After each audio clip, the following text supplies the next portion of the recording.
This is Katie. And this is Patience. And we're Gummy Buddies.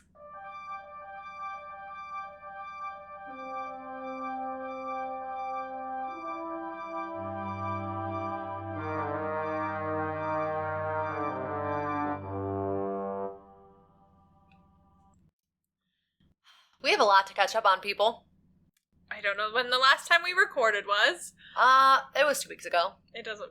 It feels like... Longer. Yeah, because we had the 4th of July. Also, we're off in schedule, and that is completely my fault. I did not edit in time for the audio portion like I usually would. I completely forgot we recorded an episode. 4th of July really got my schedule all messed up. So we're going to be posting just a little later than usual, but we will get caught up. So stay tuned. Totally on me. Patience is off the hook on this one. It's 100% me.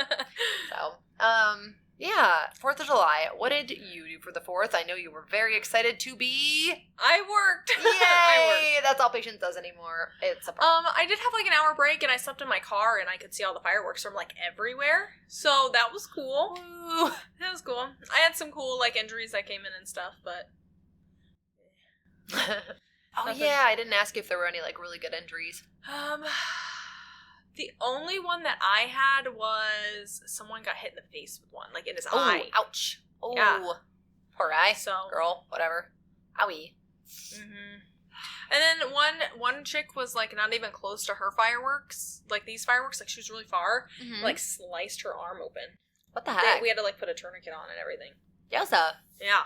I was like, I can't even... She wasn't even close. Like, she was really far, and it just happened to shoot the wrong way. Huh. Crazy. I don't That's like me fireworks. with the jet sets and the zippers. When they go, pew, and they just zoom right at you. I'm like, ah! I'm not a fireworks person. I have a package upstairs on my dresser. I've been saving it. You still have the ones in that bag, too. Do I? Yeah. I don't know. Josh bought a crate of them. And by a crate, I mean, like, there's 500 in there. I'm like... Why? My nephew is a very big pyro. He loves 4th of July, and he does this, like, professional show thing every year with his buddies. And, yeah. Aww, so. That's exciting. Tonight, briefly, just gonna let you guys know, my topic is, it's not short, but it's gonna be a little bit shorter than we've been running. Patience does have to get up early in the morning, so I'm gonna just kind of try to keep a good time on it. But we're still going to do our thing. We'll still have fun. We'll still chit-chat afterwards. And I hope she likes it. We'll find out. Luckily, there's not that many patients that come in the mornings. Like, so you get kind of a chill. I'm, like, just a little groggy when I wake up. I'm like, Mm-hmm. It's just a little... I'm there, but I'm not, like, fully present. And then when people, like, come and they have to, like... We start the process, I'm like... H-A. Like, I'm like, okay. You gotta slow it down with your spelling. You're a little too slow. Or I'm too slow. So I think I'll be okay, but we'll just see how far we get tonight. All right. Oh, great. Patience. Code 12. Yeah. I'm ready. So freaking ready. Okay. Mine is when people leave trash in a parking lot that's sharp. Oh. Someone smashed a plate up, like a ceramic plate. Ceramic? Ooh. And I didn't even know that it was a plate, but I parked on top of it. Oh, no. And I was like, that's so annoying. Why would you not clean it up? And think about the children that, like, walk around and stuff. Like, why would you just leave that? And that really bothers me. That reminds me of my tire totally shredded in blue. I'm having PTSD. So, code 12. If you don't pick up your trash. That's the second trash one you've done in a row. She's really fucking trash, people. Oh, it takes me God. off. You know what? Pause the freaking podcast. Go out in your road and find a piece of trash because someone left some somewhere. So, and yeah, put probably, it in the garbage. Literally, probably. And if you're the one that put it there, put yourself in the garbage. Yeah. Okay, that's a good one. Littering, but specifically dangerous littering. Or people that, like, leave used syringes. Okay. I saw a TikTok where some guy was like, do you see those little red dots on the toilet paper? Which I have seen before. Yes, I've seen it. Oh, that was loud. Sorry. I had no idea that was from people taking those syringes and, like, getting the blood off of them. So if you see, like, in the side of toilet paper when, like, a gas station, that's so disgusting and unhealthy and unsafe and dangerous. So gross. I was shocked. I thought you were going to say, so when people leave the hospital, like, they leave AMA, they will rip their IVs out and they'll just throw them on the ground. And just leave blood everywhere. They'll keep it's not even a needle, but it's the plastic cannula. They still leave it there. Idiots. I'm like, that's disgusting. Why not just let us take it? One day, one lady brought me one in a tissue and just set it on my desk. And I was like, what do you want me to do? I'm clearly not the person you should be. So I ended up just, I took it to a Sharps container anyways and still put it like away, like, because I didn't know what was inside. I don't know what it was to use. So I just put it somewhere. But I was like, why? Pick up your trash! Yeah. Pick up your freaking trash. I feel a little guilty when I have my blood drawn at the doctor's office, and you know how they'll stick the cotton ball on with, like, the gauzy tape? Oh, yeah. And then, like, I'll take the cotton ball off, and there'll be a little bit of my blood on the cotton ball, and I'm like, I feel, like, weird throwing this away in normal trash, but it's just, like, a dot of my blood, so I'm always like, it's fine. Yeah. But even then, I'm like, don't kill me. I'm just, I don't have diseases, I swear. That's why I get all my shots, so... Speaking of which, am I stabbing you again? I need to. I do need to get it. She said I need it, but, But no rush. Eventually. Okay. I guess, I'm not looking forward to clinking tonight. Like, I'm looking forward to being high, but the clink, I'm worried I'm going to gag like I did that one time. Because I'm already queasy. I don't know. The last ones I've been doing, they're nice and soft. We're very strong. Like, good tasting. This has been the best tasting jar that we've had. Go 50 Shades of Green. For those of you that are new here, we got our gummies from 50 Shades of Green. Patience does an accompaniment of peanut butter with hers so that it hits higher and faster. I need a fancy spoon.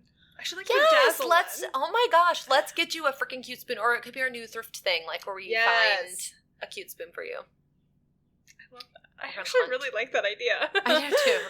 I'm really excited to be high, so yeah. Okay. I'm ready to get on with it. Clink. Clink. It just tastes like strawberries.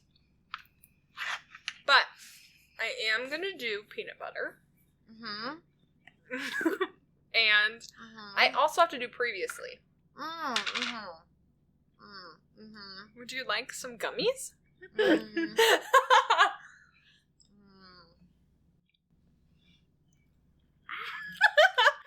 Okay. I'm okay. Okay, so... It's not as strong as I thought it was going to feel. Taste, whatever. Are you still happy that we don't do smoke? Like, are you happy that we don't smoke it? Oh my gosh. Disgusting smell. Couldn't do it. When we did the ones from the one person, the super strong taste alone made me want to hurl. Oh.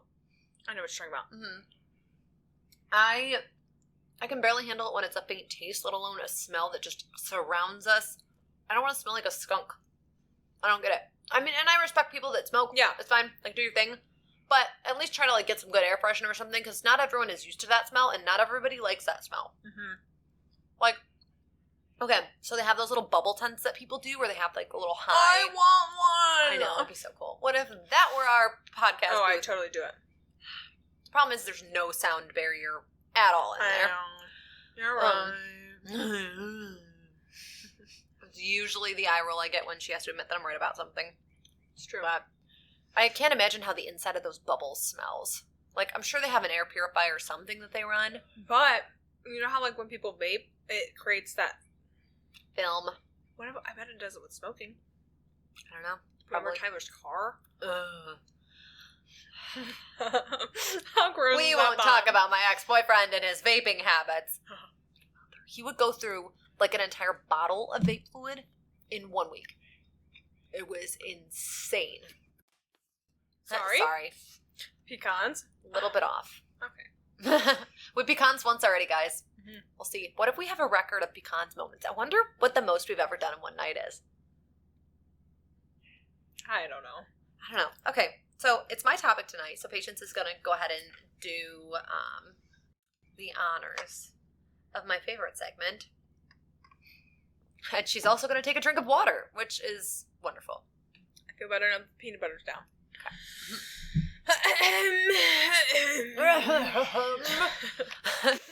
All right. Previously on Gummy Buddies. Also, I started rewatching Vampire Diaries just because I've been so into, book talk. And Damon just has my heart right now.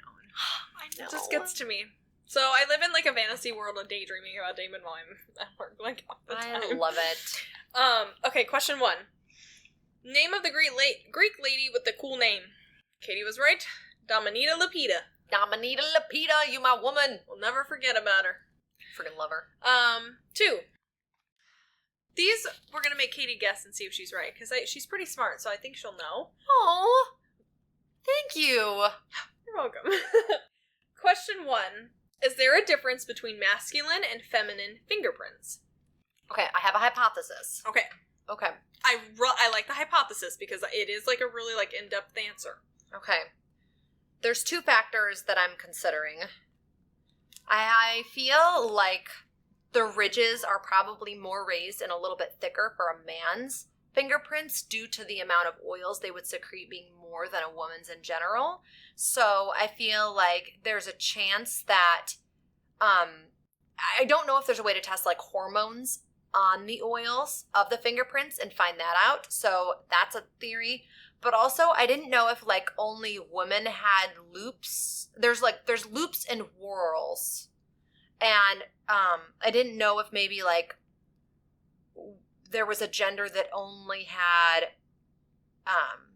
like if men only had whorls and no loops, or if they have all or the other. But in my opinion, it has to do with maybe the direction of the loops and the whorls or the size of them. And that's my theory. Okay. Katie, you are mostly right. What? You're almost right on the nail. Like, what? You're really close. But. Okay, all right. So, but the difference between the observable. I'm missing on my words tonight. Observable? Biological and chemical difference. I can't read my own handwriting for once. The loops, whorls, and ridges everybody has. Okay? But the difference is the ridge density, the density of them, and sweat composition, so the oils in your fingers. Women have higher densities of ridges. Theirs is 12. Men's ridges are normally 11 by like a 2.5 millisquare or something. Mm-hmm. So they're just like a little bit wider. Interesting. Just a little bit wider than, like that. And then so women's are wider than men's? Yes. That's interesting. I wonder why. And then the oils is the amino acids. Men have the lowest, and women have 2 times higher acid in their fingertips. Yeah. So you were on it. I would have guessed backwards on the thickness of the ridges. I would have guessed men for the thickness. Well, that's kind of what I said. But, I mean, okay. So that makes sense why they're able to, that makes sense. Can you tell the age of a scar? This one I'm curious to see if you know. My guess is another major guess. Obviously, there's the answers of if it's about the same color as your skin, it's going to be at least a good 5 years older, whatever. If it's more thick and mottled and redder, it's obviously going to be newer. So I would think it has to do with the thickness of the layer of scar tissue versus fresh skin underneath it. And I would think that maybe it's possible that if you sample the tissue, you can see if there's healing cells, not necessarily white blood cells, but I don't know the name of the cells that heal the scar tissue, but my guess is if you find the presence of those weavers that do the tissue generation, I don't know I don't think it's necessarily stem cells, I don't know, but you can probably test for the presence of those. Pretty much right, Kate. Yes! So you determine the age of a scar from the color, the texture, and the elevation. So it started breaking it down by the weekly process of what happens each week, normally with a normal scar. They said it depends on where the scar is because, some places have higher blood flow, so it will heal faster. Mm-hmm. But normally if it's super raised, it's still pretty pretty fresh. Yeah, it's a newer one. Mm-hmm. And then with the texture of it, if it's I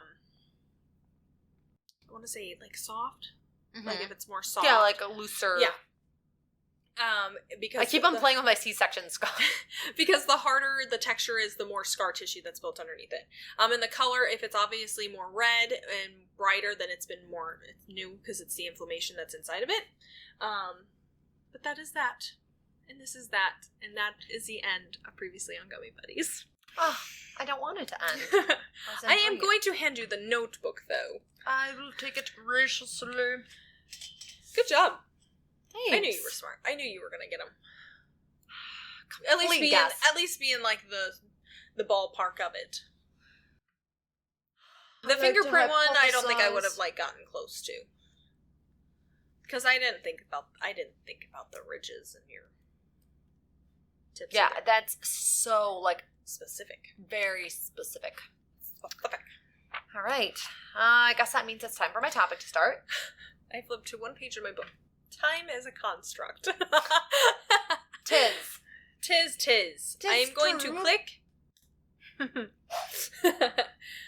What episode are we on? 49. Oh my god. We're almost 50 years old. Somebody thought I was 30. Somebody guessed that I was 33 today, and I was like, you know what? I'll take that. Sure. Yeah, I'm 33. I'm not about to be 37. It's fine. Oh my gosh. I know. Nope, 33. Yeah. You know what? I wonder if they guessed my age based on my skin tissues, if it would be accurate now because I had to regrow my skin, or if it would make it look like I'm younger than I am. Or older, because, you know. Like if you died and they had to like see how old you are, they look at your skin? Yeah, like can I tell how old you are based... Is this another forensic question for next week? I think so. Let's ask it. Can you tell age just strictly based on skin tissue? Previously on Gummy Buddies. Here we are, scientists. Women of science. Okay. So here we are again. In the podcasting booth. The booth that we podcast in. And traumatize each other. And tonight is going to be no different. We are going to talk about a very interesting character indeed. Meet Carl Tanzler, a.k.a. Count Carl von Kossel. Carl was born on February 8th, 1877, in Germany. Now, he moved around quite a bit throughout his lifetime. He grew up in Germany, but eventually he went to India at one point, and then Australia just before World War I. This is the part where I have to admit that my lack of historical knowledge is ridiculously pathetic, and I felt so dumb when I found this out. But whilst living in Australia, he was placed in an... I need to know if you knew this. You're going to have to be honest with me if you didn't know this, because I didn't know this, okay? He was placed into an internment camp for people of German ethnicity in Australia. I knew that other countries had concentration camps, but I didn't realize that in World War I, this was a thing in other countries for Germans. So, he was stuck there, that's right. Australia had a concentration camps for Germans. But now, it didn't seem quite like the conditions while I was reading about it were that of Nazi concentration camps. They weren't quite, I didn't know, but I can believe it because I think there was a high, because all the other countries knew about the war, because the Nazis wanted to take over, the world. So I think it was a way to keep them, they would be terrified to let them out. And it wasn't just Germans, too. They also really? held, I believe some Indian people and Chinese, I think, possibly, which I know America had Chinese internment camps at one point. It's freaking horrific. I don't know anything about the camps. I know, which is really sad because we should know. Continue. Gotta bring it back to s'mores and snacks. Okay. So, the conditions, the reason that I'm thinking they weren't as bad is because from the little bit I got to read about them, they had evidence of, ticket stubs for a play that the people in the camps put on. So, it wasn't these conditions that you see from Nazi Germany. However, still held against their will, still not able to go anywhere, totally lost their freedom. And we're talking over 7,000 people were held there. Wow. Yeah. That's a lot. It is. Was not expecting that many. Mm-hmm. And, Australia, if I'm correct, was run by the British at this point in time, so they were in charge of that. I did know that Australia at one point in, the Regency era, I believe, or shortly after, they used to send exiled prisoners to Australia. Australia used to be like, get them out of here. And boom, they just throw all the horrible lowest of the low, or people that weren't even guilty, but just at the time they thought they were. It was just the default, get rid of them. So, anyways, I learned about that in my historic romance novels. So, Carl himself, he did not get out until the end of World War I, despite his attempt to escape by building some kind of boat. So this man is approximately 32-ish years old, and he is completely unable to go back home to Germany. And instead, he is sent to the Netherlands. Later in life, Carl actually writes about his stay in the internment camps and ends up publishing an autobiography. Once he is officially released from Holland's prisoner exchange that they had, another thing I learned, I did not know that. What? I didn't know that Holland had a prisoner exchange. I think every place does. I don't know. Well, I would assume so. I don't know if it was just strictly from the internment camps at the time, part of that. Oh. So, but Carl, I just was, remind me to tell you about a book later. Write down the word book for me, will you? Book? My favorite book that I told you about, I'm just having flashbacks of, it wasn't quite a prisoner exchange, but in one part of it, there's people that were rescued that were being sold into slavery or claimed on some sort of exchange mark. I don't know. Anyways, sorry guys. I had a thought trail that just wandered there. So, Carl sets out to finally go back home once he's out of this prisoner exchange. He's like, I want to go home. I'm going to check on my mom. So he gets back home to Germany. And miraculously, this woman was unharmed, and she made it through the wars safely in Germany. Carl stays there a few years with her, and she eventually says, you know what, son, I'm old. Your sister lives in the United States. I think you need to go be with her. The timeline, I'm going to admit right now, the timeline of events here is a little wishy-washy, and it's not really the important part of the story, but just for clarification and transparency, it was a little difficult for me to get a good timeline. But sometime around 1920, while he is back in Germany, Tanzler did marry a woman, and he had 2 kids with her. Sadly, one died when she was 10 years old of diphtheria. Fast forward 6 years after this marriage. 6 years after that, 1926, the year my house was built, as a matter of fact. Okay. Carl is about 49 years old, and he emigrates to none other than the United States to finally go be with his sister in Florida, as his mom had wanted him to. His wife and his kids follow in his footsteps, and they join him later. So, shortly after moving here to the States, Carl takes a job as... I want you to guess what Carl's job was. Okay, can I have just a vague hint? Is it laborious, or is it wacky and not common? Not common, not necessarily wacky, but it was probably deemed wacky for a while there. And we'll talk about that. The first thing I thought of was a geographer. No. Okay. Think of something in the medicinal field. What? Mm-hmm. Think of healthcare. A voodoo medicine man. He gives that vibe. He was working as a radiology technician. Oh. At the U.S. Marine Hospital in Key West, Florida. I don't know why, but when I think of Key West, I think of it exclusively in modern terms. Like it didn't historically exist back in the day in my brain. I just think of vacations. I'm like, Key West. I don't think of like the early 1900s. I was shocked that he had worked as a radiology technician because I was surprised it was invented. So did you know that radiology was one of those random things that was invented completely by accident? A German scientist was doing research on cathode rays, and he accidentally discovered the X-ray. It had something to do with, like, he saw a glowing screen in the middle of doing these experiments. And believe it or not, within 6 months, tons of people were trying to commercialize this technology and use it for just everything.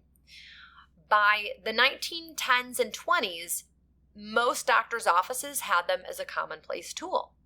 I was very surprised X-rays were that common back in the day. I did not know. As a fun fact, people in India, they still use the old-timey X-rays. Oh. Like where you print them off. Oh, yeah. You had to hold them up to the light. Remember I was telling you the story about the old guy who the guy brought carries it over? them around. And they put them in the little, like, cylinders. Yeah. Yeah. They still use those. They don't have, like, modern... I want to say it's from India. I'm almost positive, but they don't have, like, the modern technology that we do. Oh, that. Isn't that weird that other countries aren't, like, as technologically... That was totally jumbled. Technology, advanced... Whatever. Say anything. Don't say anything. Let me just have my patience-isms. I love them. Sounds like I'm going to have an aneurysm half the time. My mannerisms. That's another patience-ism. So, yeah, I thought they were invented in, like, the 40s or 50s. I had no idea. Yeah, I wouldn't have thought that they were back that far. Yeah. I wonder what it looked like. Right? Poor guy probably got exposed to so much radiation, though. Okay. Clearly, I have no sense of time and history when it comes to anything at all. Yeah. So I was like, Key West, did that exist? X-rays, were they a thing? I literally was writing that down, too. I was like, my 2 questions that I'm going to, like, answer to myself later. Mm-hmm. When did the states become states? Like, did we have just bigger, like sectioned out places, and then we slowly started to individualize them? When did that all happen? The Declaration of the United States of America. Okay. And then my other question was something. Didn't write it down. It's already out the window. Do you want to do a level check real quick before I continue? Maybe put a 0.5. Girl, I'm pretty sure I'm at a 1 already. Peanut butter. I'm already having, like, a head high. Nice. Yeah, like, I kind of feel, like, in and out of it. I like when it creeps in and, like, I can tell. I always think about, like, a little pinpoint vision of myself is still here, but then, like, the rest of me is high and I can't. I just feel like that way when it comes around, so I'm excited. Good. All right. So the man lives in Florida, right? So it shouldn't come. Oh my gosh, my grammar on this. I'm so glad nobody has to see how I wrote this. It should come as no surprise that this is where we're going to really let the crazy shine through. You know, he's in Florida. Gosh. You got to let that craziness just... It turns out that for his whole life, Carl has made some pretty wild claims. His moniker of Carl von Kossel, why am I saying that in a Transylvanian way? I don't know. It actually was chosen by him because he believed that he was a descendant of Countess Anna Constantia von Kossel. Apparently, when he was younger, his family had traveled to Italy, and while they were there, Carl claims to have had a vision. He states that he spoke with his ancestor, and that she had shown him a vision of what his true love looked like. An exotic, dark-haired woman, much like my co-podcaster. Since then, he had an obsession. Wait, no, I don't want the creepy eye. Never mind. He would have loved you. He had an obsession with the unknown woman, with her beauty and her physical appearance. So back in Florida, we're going to jump up in time. It is spring of 1930, and Carl is still working at the Marine Hospital, but he's actually now working in their tuberculosis clinic. Ugh. Full circle. So it always comes back to the TB. I know. We always come back to it. It's... do you ever think that sometimes. Okay. You know what's really sad? That certain diseases have really, like, altered what life could have been. Oh, 100%. It makes me... We were just talking about long COVID. I'm gonna self-diagnose you with it. That's all I'm saying. Self-diagnosing you with it. And I think that's crazy. I think it's crazy. Like, people with polio, like, who had to live in the heart, the iron lungs. Like, it's such... Imagine if we didn't have that, what would the world be like today? Would we be more futuristic because we didn't have diseases?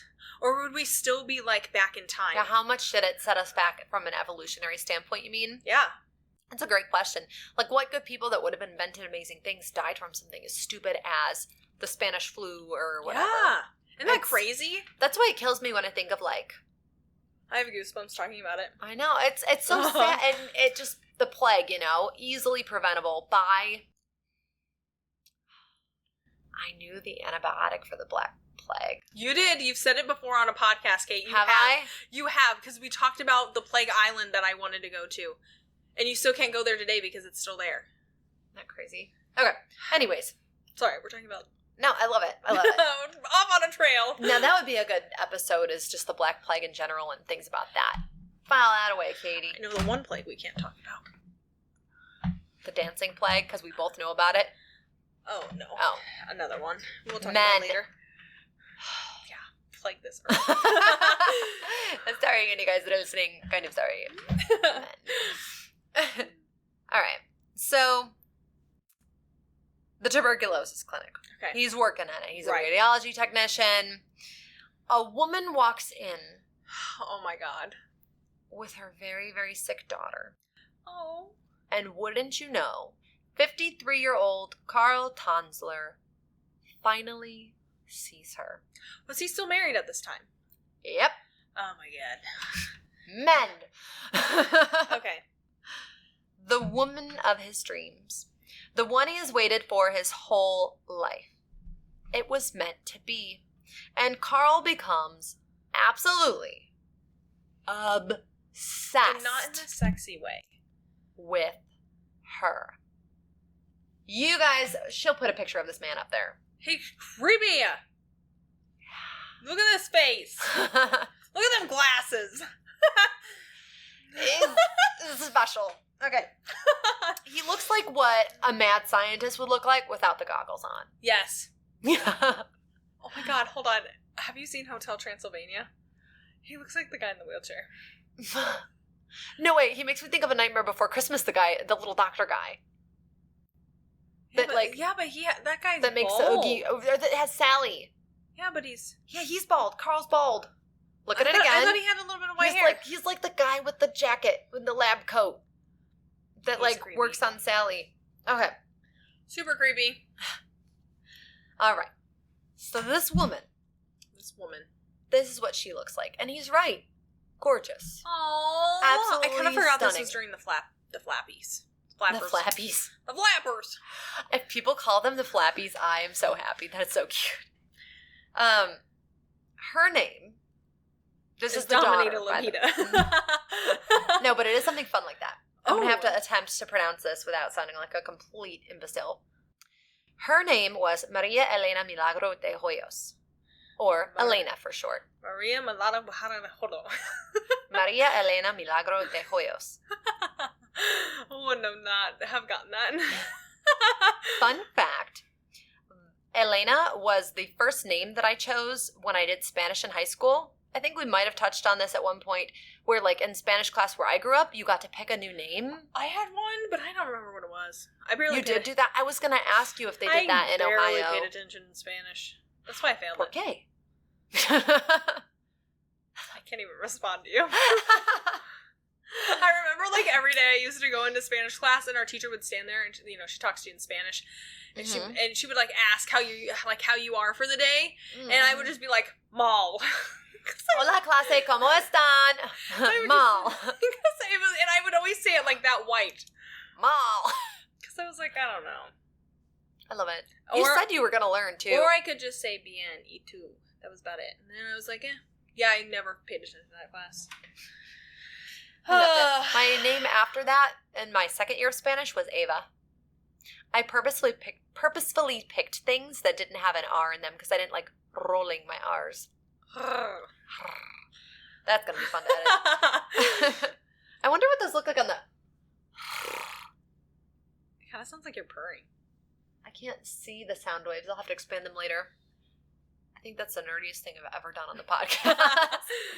Anyways, so... Falls in love with Elena. Mm-hmm. Elena, Vampire Diaries, full fucking circle. I thought about that after I wrote it down. I was like, Elena Gilbert. Poor Elena did not have the easiest life, despite only being 21 years old. That was the daughter. Mm-hmm. Okay. While she was indeed known as a beauty, her husband had actually abandoned her after she miscarried their child. What a dick. I'm eating all your gummies, by the way. I noticed. It's fine. And now Elena was fatally ill with a disease that was rampantly killing people at the time and actually ended up taking most of her family members. Is it the TB? The TB.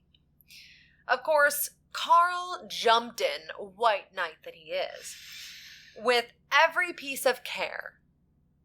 Yes. I have a question. Mm-hmm.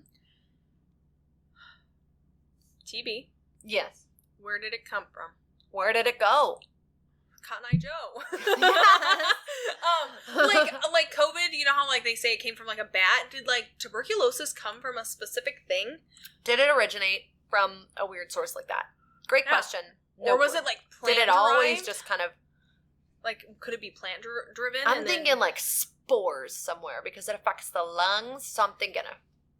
I don't know why I'm pawing. I really want to know. Spore. Uh-huh. I want to look up how diseases start in all the different ways. Oh, that's interesting. Diseases start in different ways. Or what if one were just a fluke of genetics and then they pass it on to their child and then another child and another child? Like, what if it was just a glitch in the DNA? That's sad. Starring that one. Good idea. Good idea. They're already coming.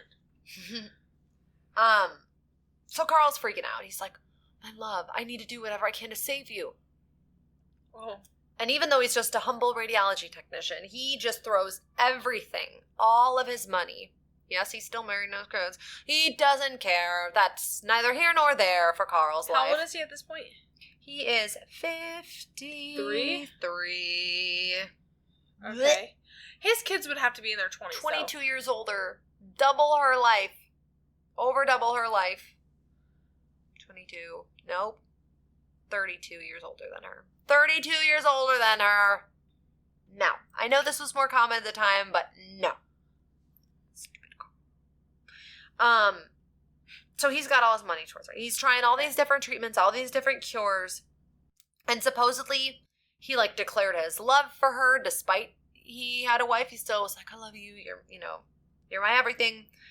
But there are no records to indicate that Elena actually reciprocated that affection in any way. Like, I think she was just a desperate, miserable, dying woman who had this kindly man who was just a benefactor to her, and she didn't want to turn it away, but she was probably really weirded out, probably overwhelmed. And, like, if I had a doctor obsessed with me and wanting to help, I know he wasn't a doctor, but if I did, I would be like, oh, okay. Like, I wouldn't make promises, but I would kind of go along with it just because I wouldn't know what to do, you know? And I'm sure that's probably what her or her family did. Or maybe he genuinely came off as just a really nice, caring man that wanted to help. Regardless,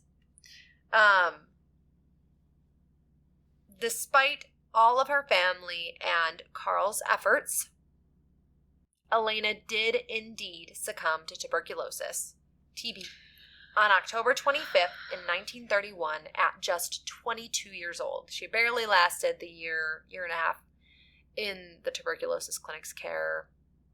Eventually, like, they started home care with her and stuff, but it wasn't. So sad. TB took so many people. What took more, the Black Plague or TB? I feel like TB. Ooh, all right, great take a questions guess tonight. What disease do you has taken out the most? I would think TB more than the plague. I do. Same. Because it still persists to this day.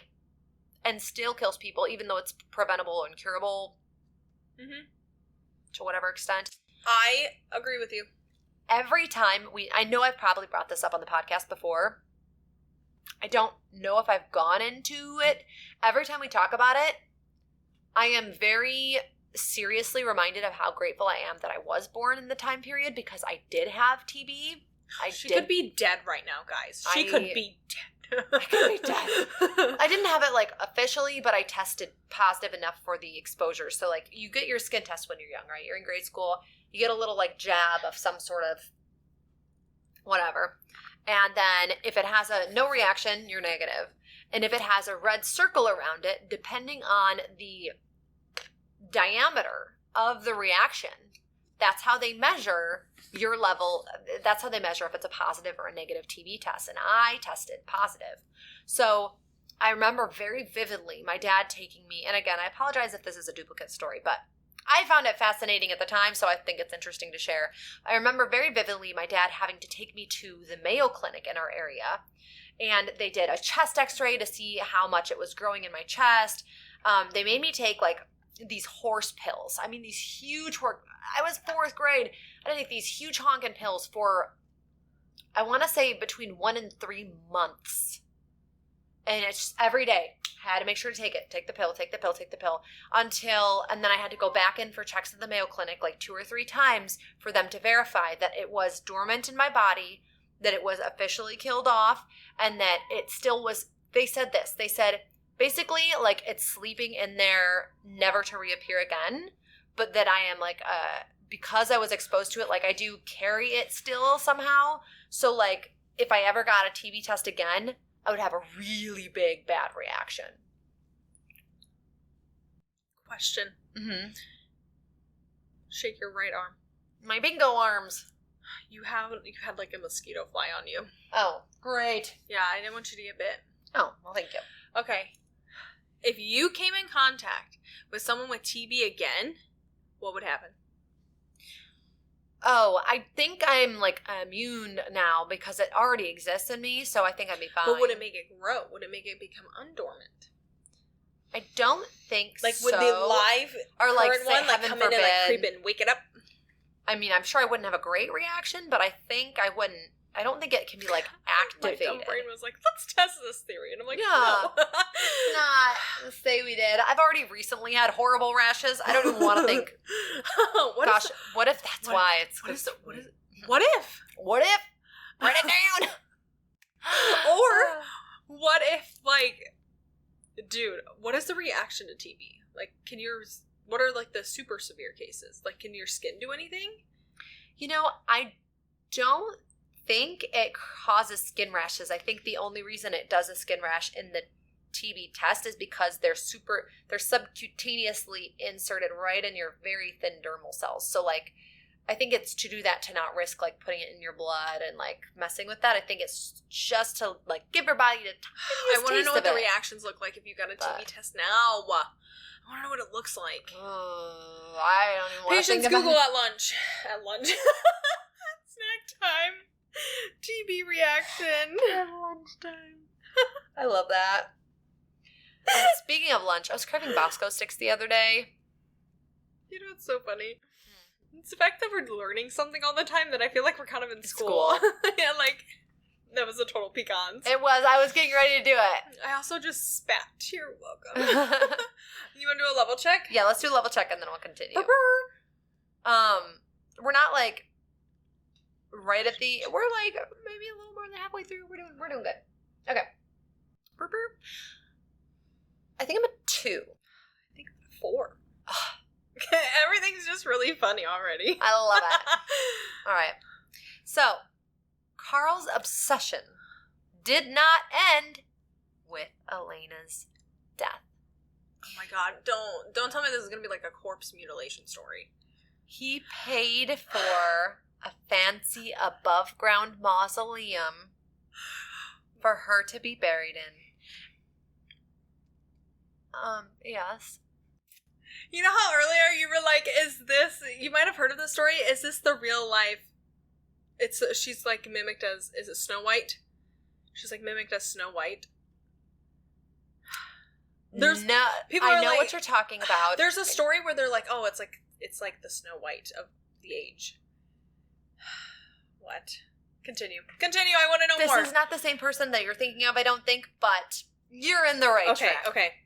What? Yeah, I was in the mood for a spooky podcast, but I was like, do I do love like the bodies. spooky or do I do true crime? And I was like, let's find a spooky true crime. And to me, this was like a creepy spooky true crime. So I wanted the best of both worlds again. So an above ground casket, above ground mausoleum. And Carl, bless him, would visit it just about every single night. And he would sing to her favorite Spanish song. What was did they do from the drugs in your body, make it fresh, keep it fresh? Embalmment? Thank you. Mm-hmm. Couldn't remember the name. They did embalm in this period. Okay, I didn't know, when did embalming start? It wasn't standardized the way it is. The Egyptians embalmed. So a long time ago. Is it the same formula?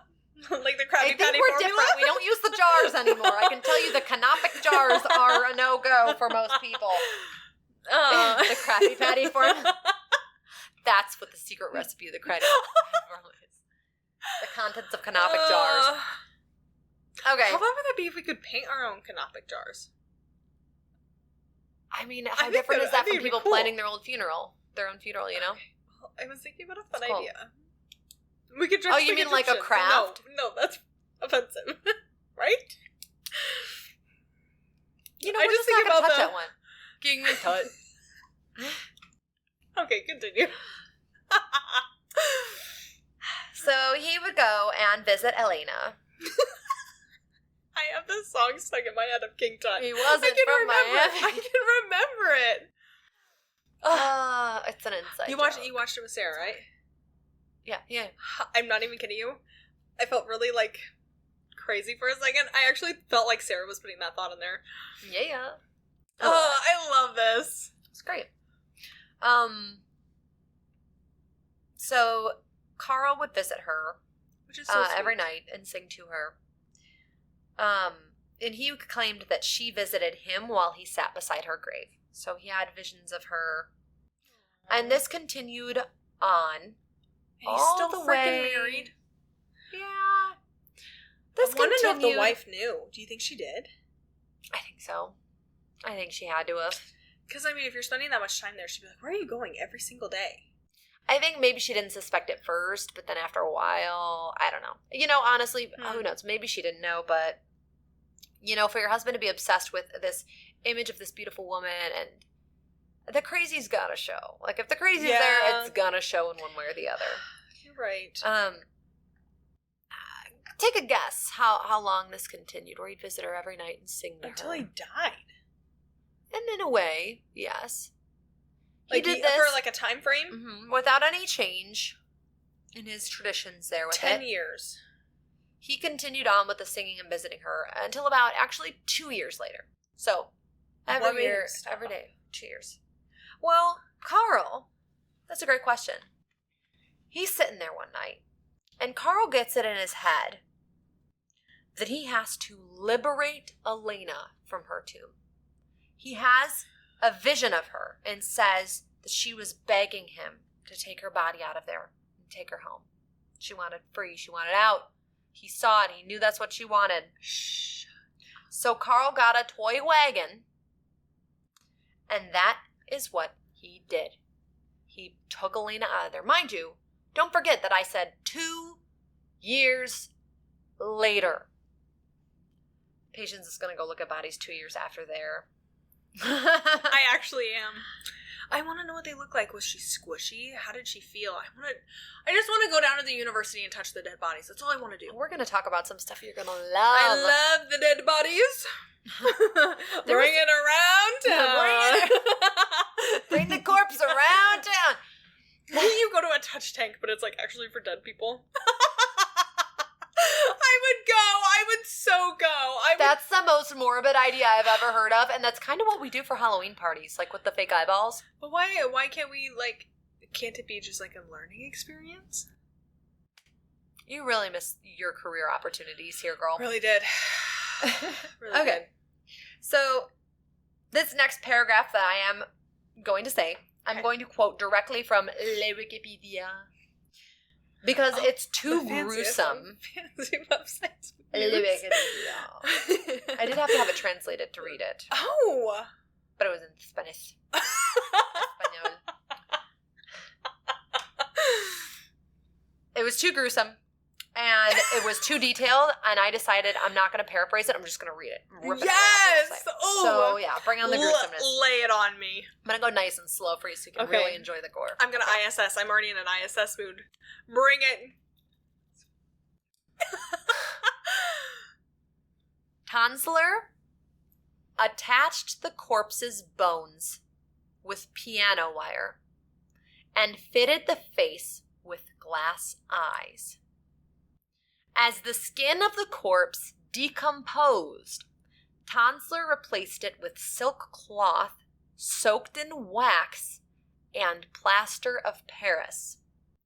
As the hair fell out of Elena's decomposing scalp, Tanzler fashioned a wig from her hair, which he had previously obtained from her mother.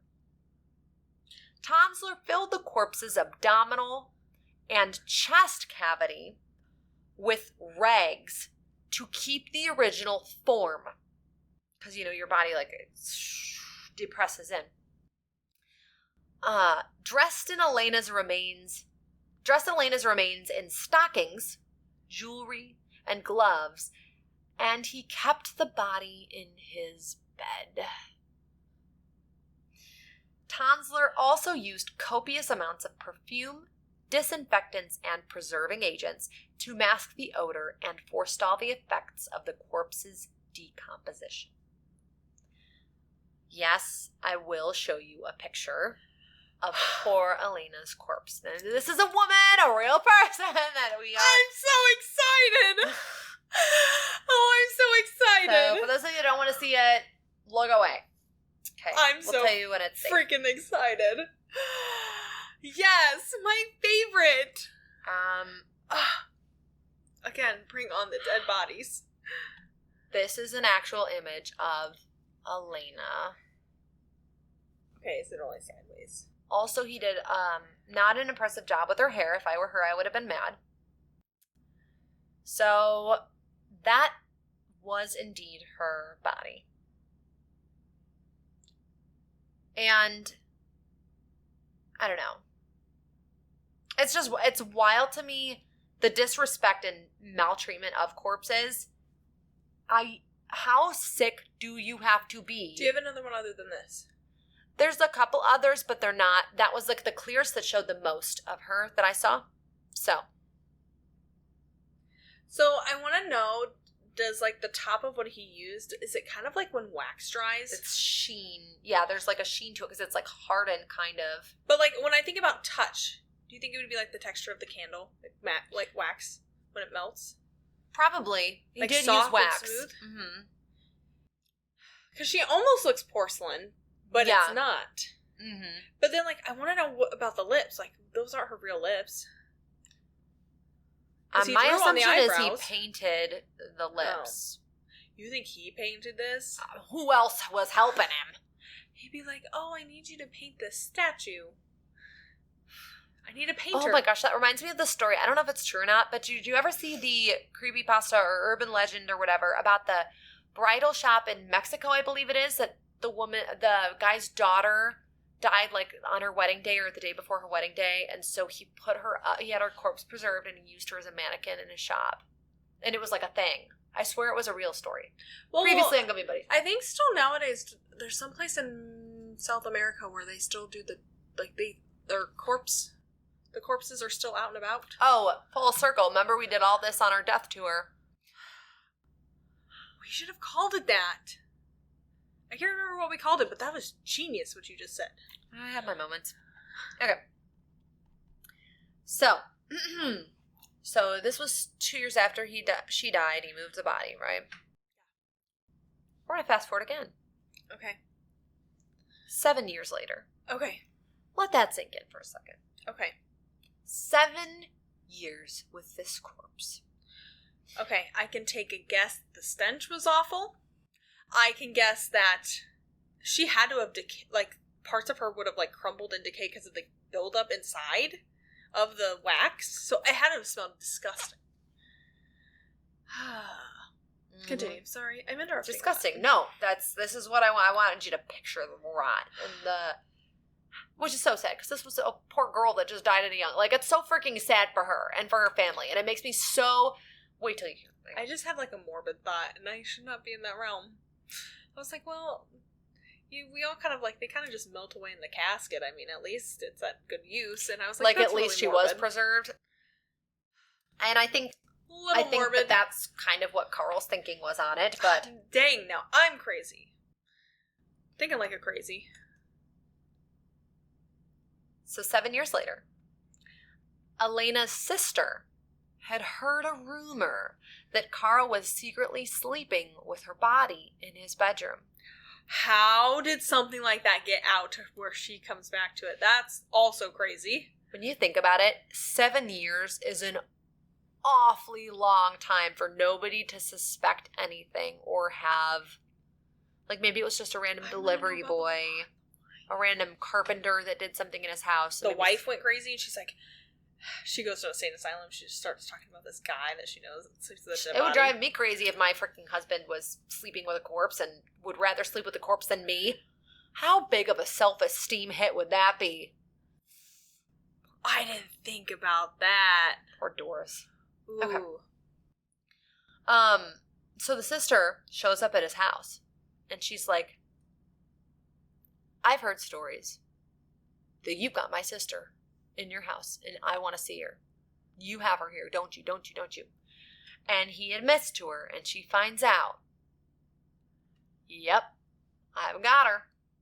Apparently, Carl had even been seen dancing with poor Elena's corpse right in front of the open window for anyone to see. But to people, it looked almost like that because she looks porcelain. Mm-hmm. She doesn't look like a dead body. She just looks like a porcelain doll. And I'm sure people assumed it was a doll. Yeah. I'm sure people assumed it was a mannequin. That's what I'm trying to paint the picture for everybody. Because if you see her from far away... Because for anyone who can't see her, she just looks like a giant porcelain doll. So think about someone dancing in front of a window just with a giant porcelain doll. You can't even tell that it's a dead person. Yeah. Paint that image. God, Google come on. Paint me that image. The sister... She leaves, and she calls the police. Now, shockingly, it didn't sound like Carl actually, tried to hurt her after she found out the truth. I thought maybe he would try to kill her if she found out, but apparently not. He was like, oh, well, you found me out. Huh. So, I guess he was, a benevolent, crazy guy overall. The police come, and Carl is then detained. They declare him... Yeah. Code 12. Code 12, sleeping with a corpse of a woman that you preserved illegally and stole. Code 12. I think that's appropriate. There's always a code 12 somewhere. So Carl's detained. And they actually test him, and they do declare him to be mentally and physically competent. However, and this is the biggest however you've ever heard of in your life, okay? Lay it on me. The statute of limitations had expired on the crime.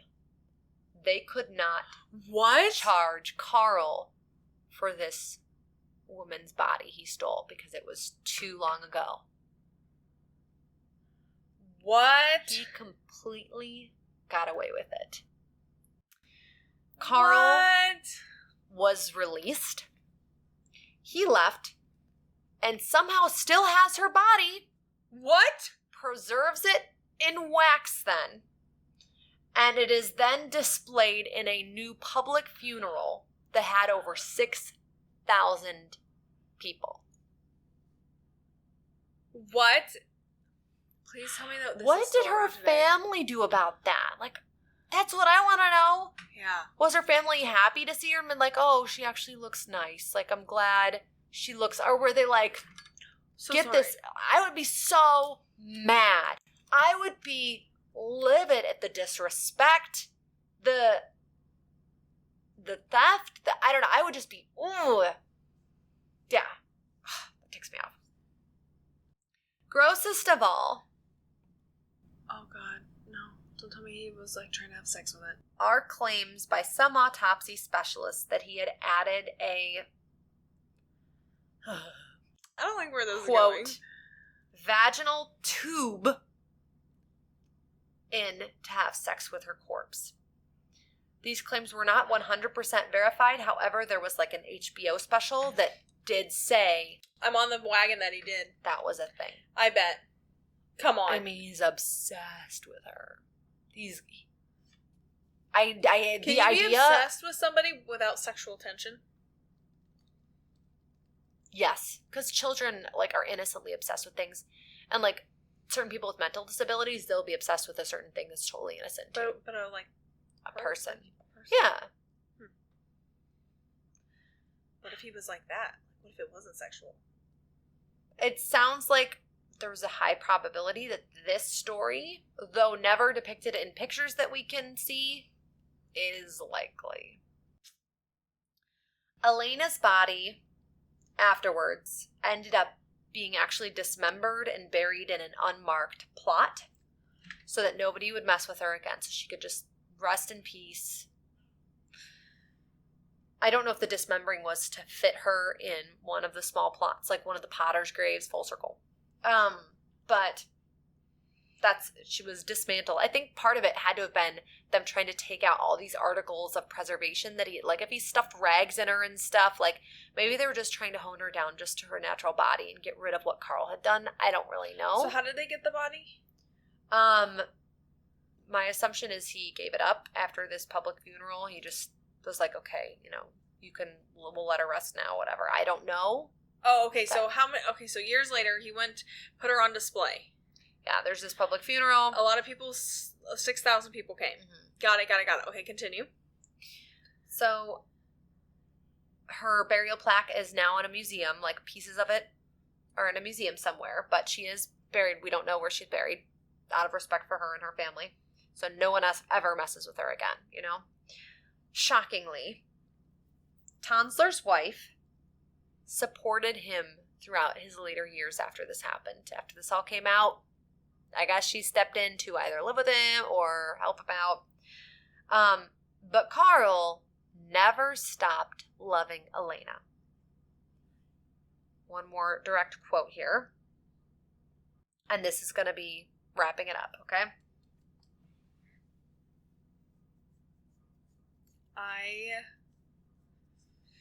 Separated from his obsession, Tanzler used a death mask to create a life-sized effigy of Elena. And he lived with it until his death at age 75 on July 3rd, 1952. I don't know how he got the mold of her face and created the death mask, but he did. So I'm going to leave you with this.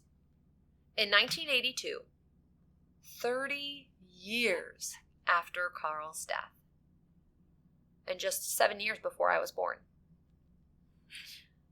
Yes, I'm old. She said it herself this time, not me. Supposedly, renovators found this note tucked away somewhere in Carl's belongings, in his abode. A confession written by Carl himself and substantiated by people that spoke with him, including a police chief. Okay? This is what I'm going to leave you with. The note said, "She died because I gave this to her mercifully. I mixed the root of wolfsbane, monkshood, with aconite diluted, or aconite, I don't know. It was palatable, and my loved one departed this miserable world on October 25th, 1931. Suffer no more, sweet Elena. I have sent you to the angels with my golden elixir." The end. Oh, that scared me. Ooh. I definitely don't doubt that he did a mercy killing, but also he was so obsessed with her. I'm surprised. But he envisioned himself so in love. I'm going to put this on your head then. What if she accepted how loving and caring he was because he loved her enough to not be selfish to, like, help kill her. Because she was in so much pain. What if I know, in a sick way, like, this is love. Isn't it? Oh, like, I hate it. I hate it. He's a freaking whack job. Yeah. But it's out of love, and I can see the intention. Although, if he was abusing her corpse, I know he was crazy enough to think that it was mutual or whatever, but that's absolutely, like, ruins the whole thing. I'm struggling. I'm sorry. Yeah. I think he did it. I think that behind it all was just some, like, guilt about it. Mm-hmm. I don't know. It's possible. I also could see someone chasing clout and forging a note like that. So, take it with a grain of salt. That's my story. It's Carl Tanzler. Can we find that note anywhere? Like, can you go to a museum and see it? Good question. I don't know. I'm sure there's pictures of it somewhere. Interesting. Good it. Great topic. Liked it a lot. Thank you. You know, I don't know who I was thinking about with the Snow White. Yeah, there's like a modern. I do believe I know what you're talking about, but it's like in a glass coffin on display somewhere. Not her, but similar creepy look for sure. Have you seen the pictures of like the saints or the nuns? I think they are that are crazy preserved in the Catholic Church. Yes, it's so weird. I want to touch dead bodies, Katie. So did Carl. You are right. Okay. Let's do a level check. Level check. Burr, burr. I think I'm a good 3.5. 3.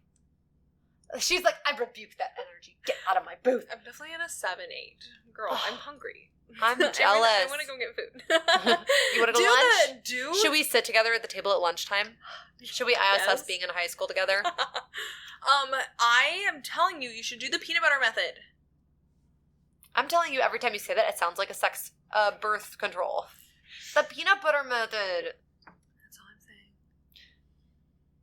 We get a t-shirt for our merch site that just says the peanut butter method. If you know, you know. And it's like just a spoonful of peanut butter. Pecans, murder, pecans. Whoa. Okay, snack time, guys.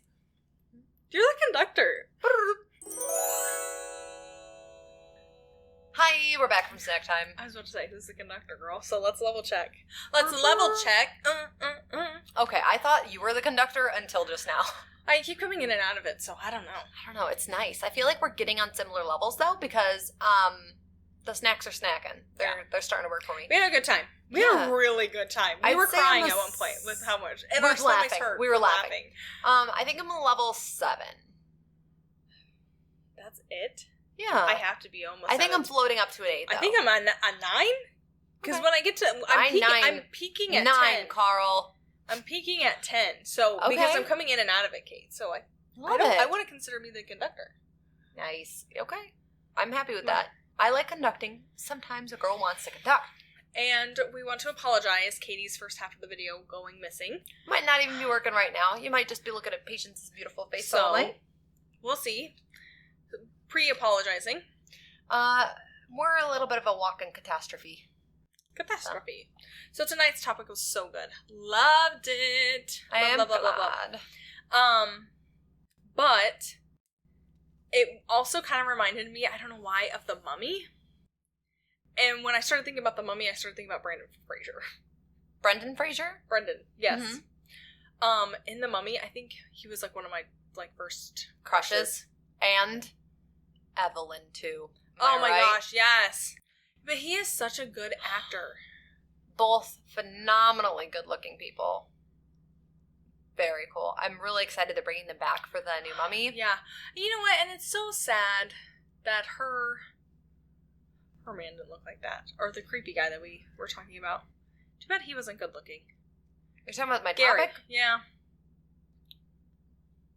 I think it would have been more romantic. It would have been more romantic. I know, that's so horrible. I think it would have been better if he looked any differently, honestly. He was a character. Creepy guy. Yeah. Okay. So Brendan Fraser, huh? Yeah. I was thinking about him. Pecans. No. thought we were okay. I don't know. Okay, so we did something. We didn't tell them what we did on break. All right, Katie, conduct. So we did a new thing where we... Sounds so stupid. We sat in my kitchen and we read the script of the first Vampire Diaries episode together, and we reenacted all the scenes, and we took turns doing different characters. I'm Stefan, and she's Elena. And I'm Bonnie, and she's... Like, we went through all the different characters. So... we think we're going to definitely do it again, possibly one for a Patreon episode, and we're definitely going to force our family to do it. But, like... It was so funny, because we would reenact, like, when we were in the car, in the classroom. So funny. It was really fun. It really ties Oh, in... I think I made her burst out into this, because it was the scene where Damon, like, gets off the road and bites the guy, and I was like... And then, okay. And she just died. Then she's on the roof. Katie climbs up on the counter. Not an actual roof. No, yeah, the Stefan's on a roof. So she climbs up on the counter. She jumps up there. She's like Spider-Man, like, on the wall. Oh, it was so funny. And then he says his line, and then he jumps off the roof. So Katie, like, jumps off the counter. It was so good. It was really funny. We laughed, I think, for almost, like, 20 minutes. 25 minutes really straight. nice. So good. Not that much time actually did pass. We're doing really good on time tonight. Time is a construct. I said it at the beginning. I think we would be good actors. I really do. My issue is the lines. Memorizing all of the lines for the show. And I was kind of thinking of, like, how do they store all, like, we were reading all those lines. How do they store them in their brains? Like, how does your brain know just to delete the data that you don't need anymore? How does your brain organize those files in your memory and decide what's important and needs to stay forever for long term and what can just... Isn't that crazy that your brain has the ability to sort through that? Like, you subconsciously are purposefully clearing things? I don't know. I just found that interesting. Whoa. And then it made me think of, like, people with short-term memory loss. Why would they remember a whole script from when they filmed an episode but then forget? Why is short-term and long-term memory so different? I don't know. That's what I was thinking of. What do you think would happen if... Okay, high thought. Mm-hmm. What do you think would happen if we gave someone who had memory loss a gummy? You know how we have, like, our recreating moments? What if they could remember something? What if they could remember something? Oh, I 1000% know these, at least the kind of gummies that we do. I don't know about all other THC. It unlocks memories you do not even know you had. And I mean...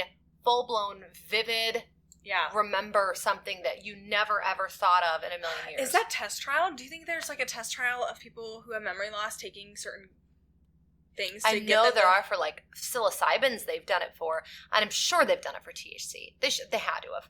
But I'm curious about the data. So now we need to get a research group together. We need to get a bunch of old people with memory loss, give them gummies. Seriously. Field test this. I would love to see a volunteer high people, old group just chilling and having a party and having the time of their lives while being high, and then all of a sudden they're like, oh yeah, I remember. We go to a nursing home and we just spike a few of them, and then they start telling us, like, these crazy stories. Or benevolent drugging.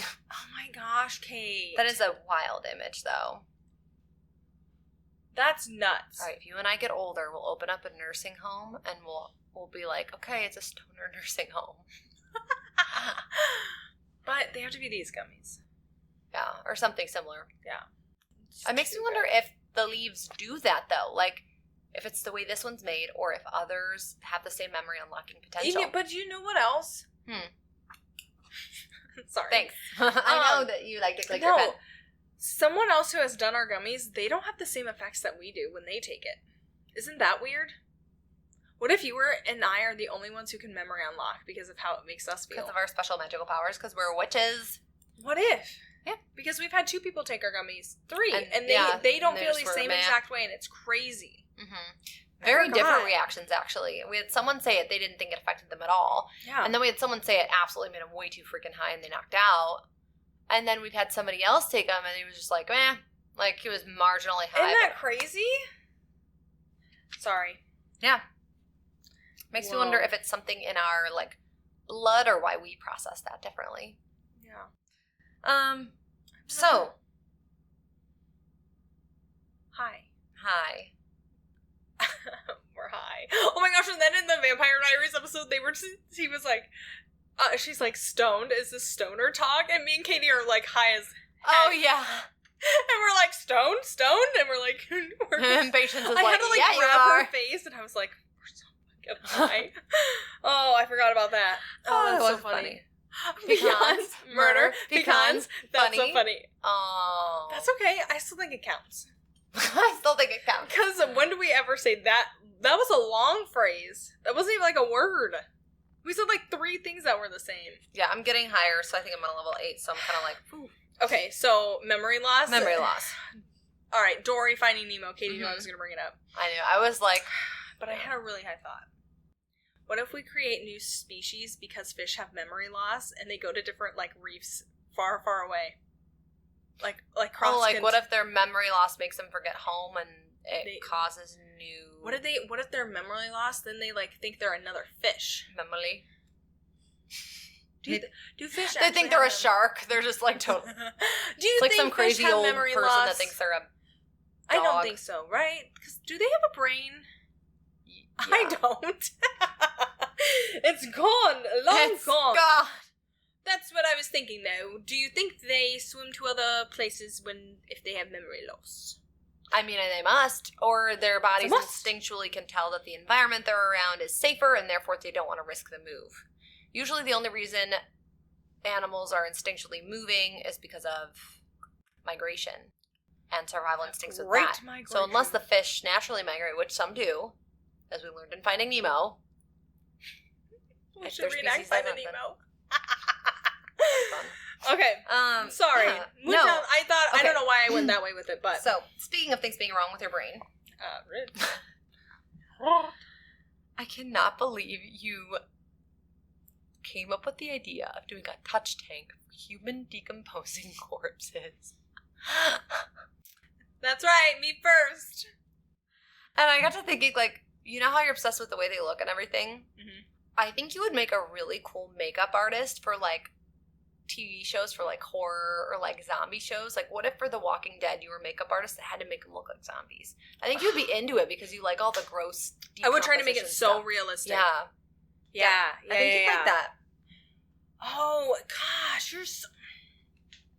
Good idea. I would do that. I really would. Oh my gosh, what if we did that for Halloween this year? We did each other's, like, Halloween makeup, but tried to make it, like, horror or...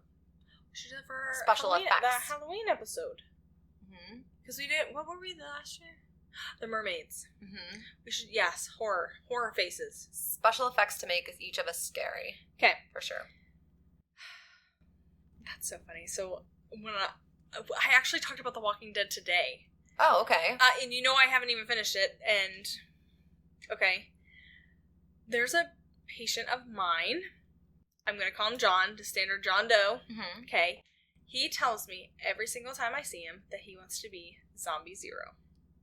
Every single time I see him. You said this story before, but he, like, says, instead of patient zero, he says zombie zero, and you're like, isn't it supposed to be patient zero? Okay, but we had another talk today, and he kind of asked me more of a question. And I was like, why would you want to be? And he's like, well, I'm on an insulin pump. Like, I'm not going to last long, so I'd rather just be the first one. And he's like, what about you? He's never asked me what I thought. That's so sad. I said, I'd want to live. I'd want to live. I was like, and I would have a cool-ass katana. Yes. I would so have a cool katana. And then I was like, a dystopian future. Mm-hmm. Like, to me, is so freaking cool.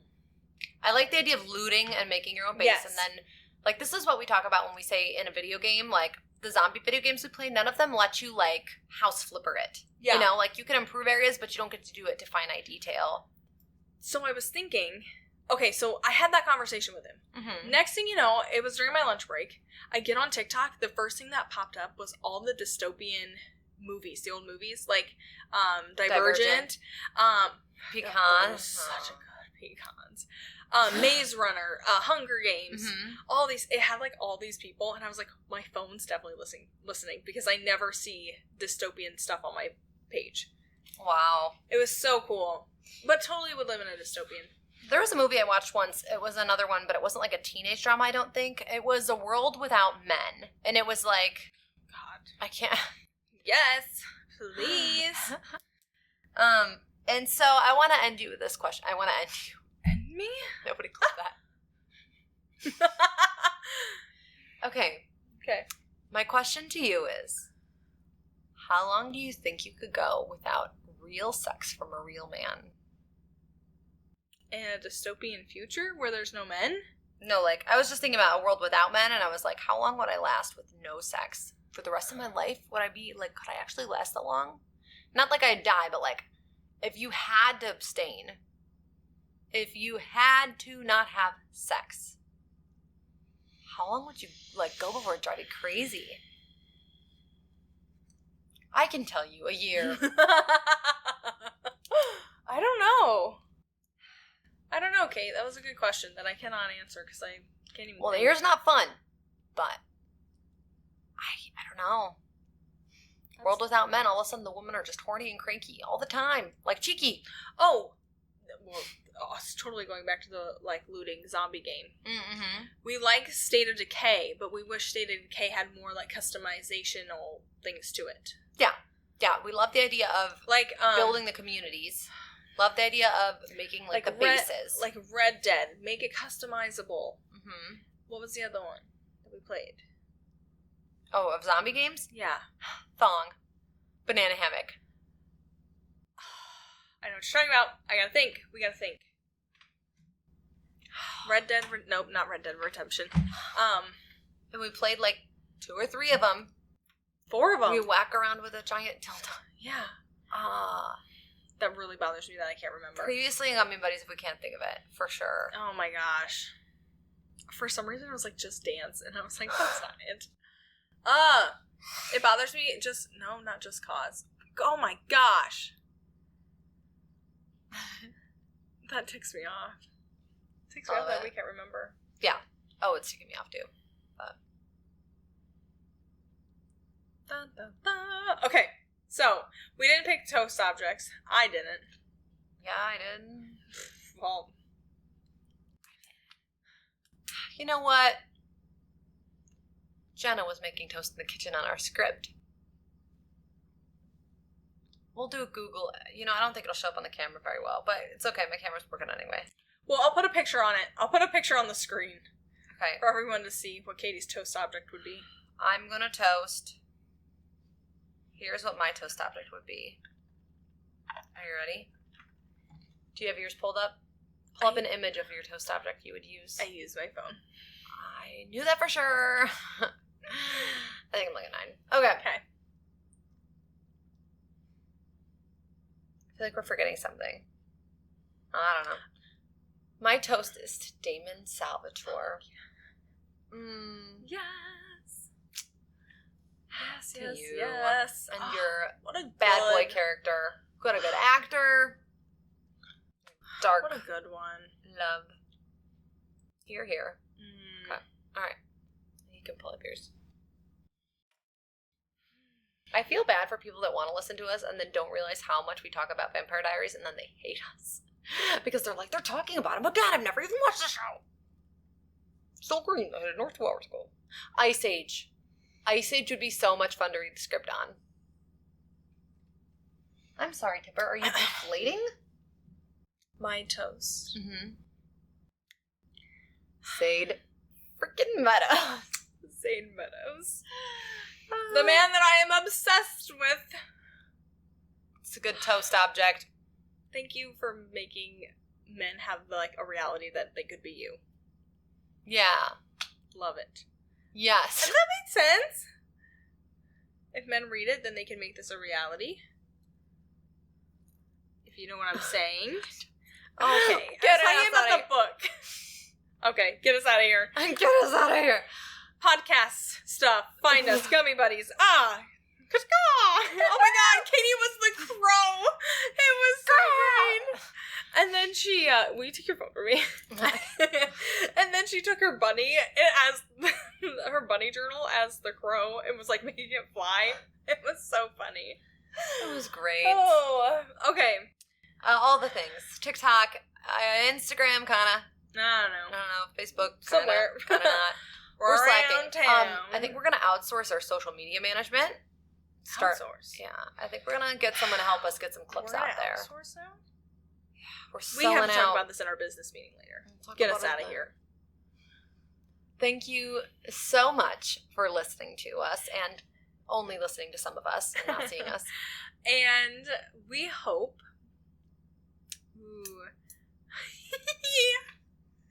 we hope you don't find a dead body this week.